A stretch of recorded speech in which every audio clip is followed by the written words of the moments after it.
La première dame de Côte d'Ivoire ne s'est visiblement pas reposée à Bouaké. Outre le lancement de la nouvelle politique de gestion des pompes villageoises, Dominique Ouattara a inauguré le centre Sainte-Camille pour la réinsertion des femmes qui souffrent de maladies mentales. Viviane Haïm.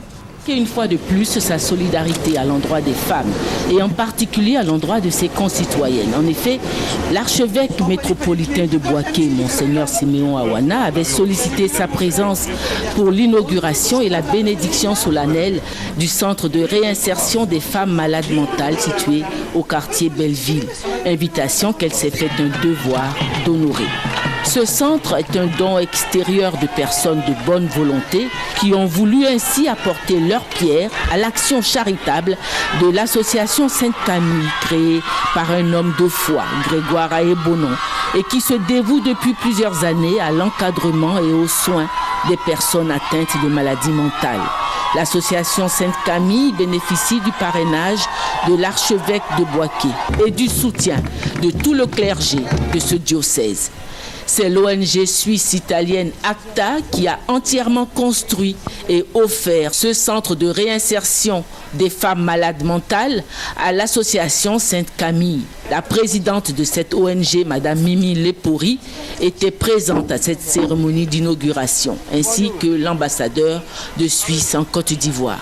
Dans ce centre qui est déjà en activité depuis 2 ans, les pensionnaires de sexe féminin de l'association Sainte-Camille qui, grâce à l'encadrement de l'association, ont pu recouvrer une stabilité mentale, bénéficient d'une formation en couture, en coiffure, en culture maraîchère, en cuisine européenne et africaine. Ceci pour leur permettre de s'insérer dans la vie active.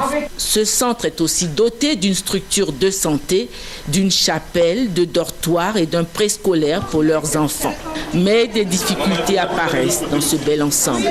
Difficultés pour procurer nourriture et médicaments aux pensionnaires. C'est pourquoi le responsable du centre, le frère Grégoire Aebonon, qui est le fondateur de l'association Sainte-Camille, a sollicité l'intervention de la première dame pour que ce centre de réinsertion des femmes malades mentales puisse bénéficier du soutien du programme alimentaire mondial. Émue par l'engagement manifesté par les promoteurs de cette œuvre d'aider les plus faibles, les plus démunis, tout comme elle-même s'est engagée depuis plusieurs années envers les enfants et les femmes, la première dame a lancé à tous ses concitoyens un appel à l'entraide, à la solidarité. Mesdames et messieurs, je voudrais que le centre de réinsertion que nous inaugurons aujourd'hui inspire à chacun de nous beaucoup plus de solidarité envers les plus petits et les plus faibles.